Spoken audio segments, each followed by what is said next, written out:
Hey everybody, Alex Miller at Cadmion here. I'm going to talk a little bit about current events today, and maybe just for my own entertainment. Those of you that know me well may know that I'm kind of a connoisseur of scams, and then also, what's the end of the story? And this FTX business, if you've been following it, is really classic. I'm going to talk maybe specifically about clawbacks and then how painful that phase of this process could be when we get to it.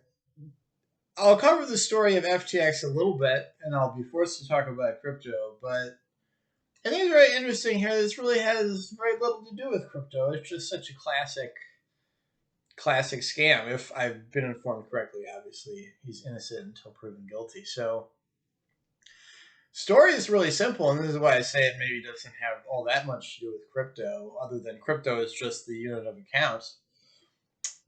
FTX is a cryptocurrency exchange. You use it to either pay just regular old dollars or whatever to get things like Bitcoin, or you take your Bitcoin and sell them off to somebody else so you can get dollars.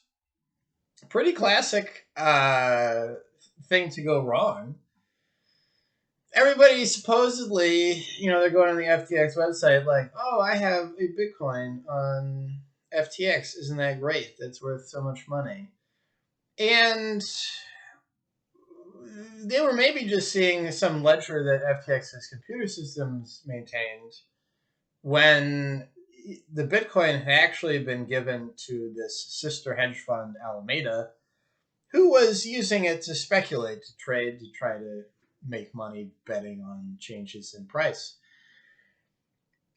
Speculation, especially if you're using loans to get leverage to fuel your speculation, can be pretty risky. So the story might be as simple as people gave this exchange FTX their cryptocurrency to hang on to for safekeeping, or just out of laziness after they bought it there, and FTX ran off with it and did other things that they promised in terms of service that they wouldn't do. And okay, so what do they spend the money on? This is where I'm starting to have fun. So they spend the money possibly on all kinds of things, the money they made using the money. Sam Bankman-Fried, the CEO of FTX, bought all these houses and properties in the Bahamas. I think the most interesting, millions and millions of dollars in political donations, I believe, to both parties, although especially to the Democrats, as I understand, it was the second largest individual donor to the Biden campaign, this most recent time around. That's pretty heavy duty. And maybe on some level, in the eyes of the law, it's going to turn out that this was all stolen money.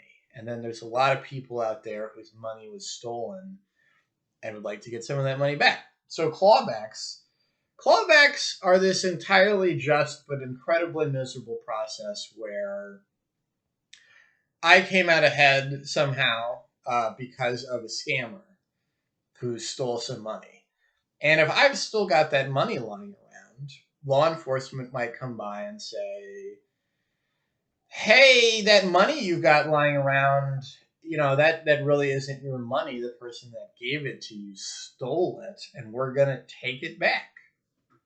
And this is a really bad time for everybody, actually, including people that really didn't do anything wrong and certainly didn't do anything wrong. So you can imagine all these political campaigns, the law enforcement comes by and just carries off a big pot of money you were planning on using. You had some calculation around doing it.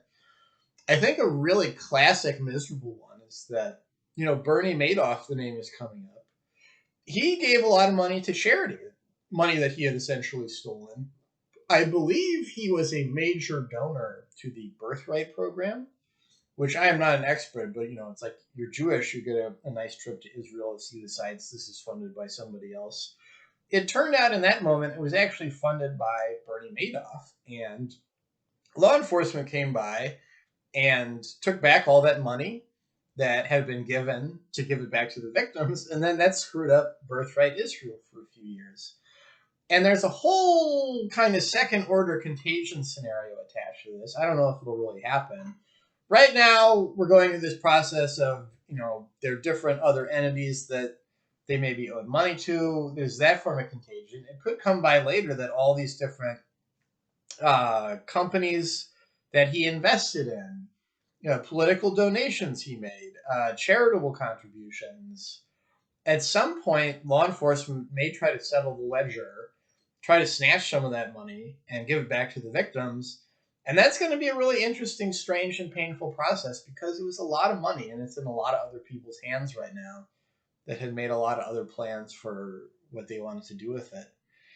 This could all play out over a period of years. Everybody's innocent until proven guilty. These clawbacks, these come up in lots of these incidents. Some of them are wild. So my all-time favorite, I'm a big American Greed fan. This guy, he has a Ponzi scheme, and he also has this mistress. It's super classic that scammers can smell the scammer the best. So his mistress finds out that he's running a Ponzi scheme, and she starts blackmailing him. And so then, when he goes belly up, law enforcement sees this and takes back the money that he gave to his mistress. So these are really strange and miserable situations, and they can ripple around for a long time.